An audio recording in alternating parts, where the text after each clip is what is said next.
Welcome to another episode of Excel Lokishi igama lami Samkelox intwana ekanongoma ezinzekho la Clement eMasabhini. Namhlanje wa joined by my brother uzosichazela uhambo lwakhe from ekhaya until manje la eStratini. My brother njani? Ngiyaphila. My brother namhlanje sikhuluma nobani? Mfana futhi wangubani sibona. Mfana futhi wakangubani kephi mfana futhi? Enande Dube village. Enande Dube village. Wow. My brother take us through from ekhaya up until uzofika manje eStratini.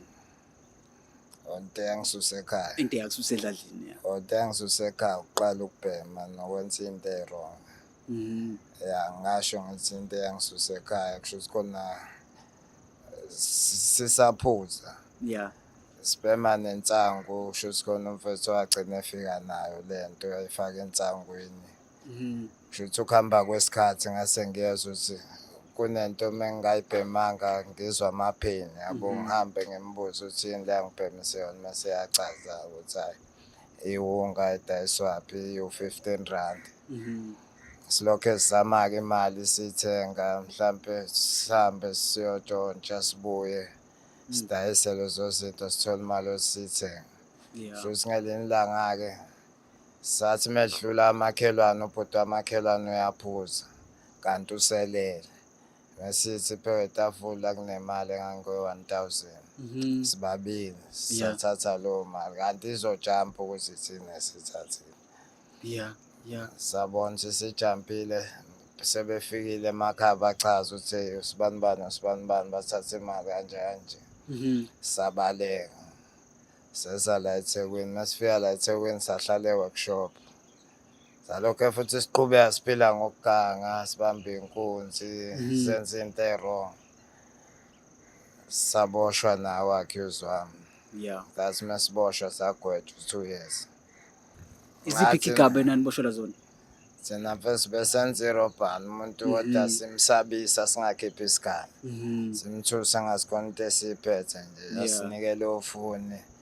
Noma lo wallet sisuke futhi sambe masibona futhi ukuthi umuntu ogolozana umuyala siyakhona futhi ukumiyeka singamlisi embuyisele into zakhe kodwa khona ukuthi umuntu uyambamba umthuse angathuki ukuthi abantu besifazana kakhulu besidila nabantu besilisa. Oh yeah abantu abesilisa basoba noma basuke bedle thola ukuthi sometimes uplakile sometimes aplakile nathi sibaningi. Yabona uzothuka ebona ekagwa abantu angabazi yabo khona abantu kumbona yezwe umuntu othukile nomuntu ongathukile. Mhlambe simthathele lonto ke sisuke sibaleke. And then wasuwena nangena kanjani ke ejele ungena ngayo la phela ejele singena ngale robhali yakhe lo muntu ngoba wahamba nje umuntu osazi wasifuna sathuka sesibanjwa nje sampintshwa nayibona abafethu ehlala nayo. Yeah. Masifika enkantolo uyathenda sagcina sigwetshiwe naye lo mfethu 2 years. Sahlala lo 2 years kodwa sahlala unyaka omunye unyaka sawushayela ngaphandle. Yeah. Sathi sesiphuma ke ejele saqhubeka futhi sahlala la eStratini njoba siqhubeka futhi sabhema lama-drugs ngoba manje umuntu ebhema. Ngiye ngizwe mina my brother kuthiwa laphana ejele kunento zakhona impilo yalaphana kuwena yabanjani? Impilo yalapha mfethu mina ngathini ejele ngene ngavela inombolo ongayishayi. Lapha kunokuthi khona abashaya inombolo khona abangayishayi kodwa nakhona kuya ngawa yikho into ophoqwa ngayo. Nokuthi umuntu oyiphatha kanjani ngoba nephoyisa liyasho mhlawumbe nifika namhlanje ukuthi abangayishaya inombolo bahlala ngala kanje. Mase kuba kuwena ukuthi mhlawumbe wena ufisa ukwenza njani. Kodwa mina nje ngahlala ngaphuma futhi inombolo angayishayanga. Mawunento zakho nje unogwayi wakho mhlawumbe mawunevisit abakhona uthothi uye visitheni bekuthathele ngokuthi inombolo awuyishayi. Into kanjalo.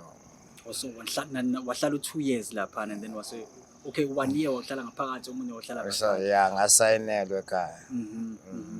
Waphinde ngesikhathi uphuma ejele waphinde weza khona la eThekwini. Wasuhlala phi ke? Njoba sengiphuma phela ngibuye ngeza la eThekwini. La eNorth Beach bengenza i-art lapho sengihlala namajidi enza i-art manje.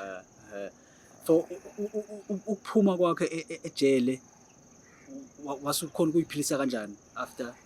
Ukuphuma phela ngiqale ngaphuma la ngadayisa iy'gubhu ngayixhumanisa namajida la wenza inhlabathi la eBhishi. Yeah. Kushuthi nami ngagcina sekukhona engikwaziyo ukwenza yabo.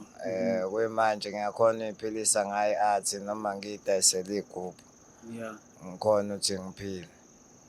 Kodwa-ke manje sengizamana ukuthi nami ngizama ukushintsha empilweni ngoba ngiyabona ukuthi i-drugs leli umuntu alibhemayo kahle hle liyasibulala yabo. Into ongakwazi ukuthi uyinake ukuthi ugeze udle ulale endlini ayibona into kanjalo. Kune-project-ke khona ila eMorningside ufisa nje ukuyeka uyaya khona uphuzise uMethadone attend ama-group akhona uthole umuntu wakini okusupportayo ube right empilweni. So now part and parcel yalapho la Ngiklayeni la khona ngiphuza khona nje zonke iy'nsuku ngoMgqibelo benginike yangoMgqibelo neyangesonto basuke bevalile.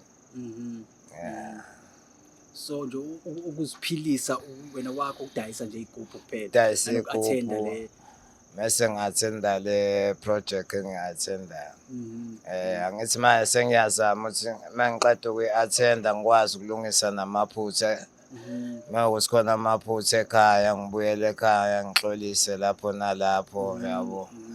Ngoba ilento engishothi ngathatha imali yabantu sebayikhokha leyo mali. Sewukuthi nje ngiqhamuke ngokwami ngixolise. Ngiyacabanga ukuthi ayikho into abangangidlulisela yona basho uma uthi wayikhokha. Washo ukuthi wayikhokha. So wena ukazi ubenza i-follow up nje after eseyikhokhile umama imali. Ngabe nginamanga. Shuthi kungenzeka ukuthi ekhaya usu-free usuyihlalele nje ngala. Ngavele sengi-free ngoba ngikhulume nabo efonini. Yikho nami ngifisa ukuzama ukuthi mama sengibuyela ngazi ukuthi angiyohlukumeza abanye. Ngiyohlala nje noma ngimsupporte lapho nalapho. Engikuthandazelayo ukuthi uNkulunkulu angisize ngiphume nje kulezi dakamizwa. Esinye sangenzekela la eThekwini ukususpectwa umuntu ethi mhlawumbe umbamba inkunzi ungambambanga into kanjalo. Nalapho futhi umuntu wahlala kodwa watoko kwagcina kutholakala ukuthi hayibo into engekho leyo. So wena my brother wasuspectwa ngani-ke nje? Le kuthiwa wasuspectwa omunye usisi nje wathi ubanjwe inkunzi osebenza la eWimbi. Manje kushuthi abantu abambambile wathi bagqoka isikibha esasifana nalesi engangisigqokile. Yazi-ke mawusinawane amaphoyisa ngisho ngathi indawo yenzanga ngeke avele asuka kuyena. Vele itshela uzokhuluma enkantolo uboshwe kanjani. Sometimes uyaboshwa futhi ugwetshelwa into engekho. Yabo. Qhamuka umuntu ethe lo ngibambe inkunzi ngokuthi anginawo ama-powers yabo. Ngizogcina ngigwetshwa yabo thothi nginommeli wamahhala yonke lo. So kwahamba kususpectweni kwakho wagcinela wagcina phela sekudingakala ufakazi ukuthi ngempela esenkantolo umuntu mombophile kusuke kudingakala ekugcineni lo ombonile ekwenza lokho. Akusaveli umuntu owangibona yabo ubufakazi kusho ukuthi abusahlangana saphuma kanjani. Okade usuphumile kulesa sigwebo sika 2 years. Hayi sasa into kwamanje into yasunda.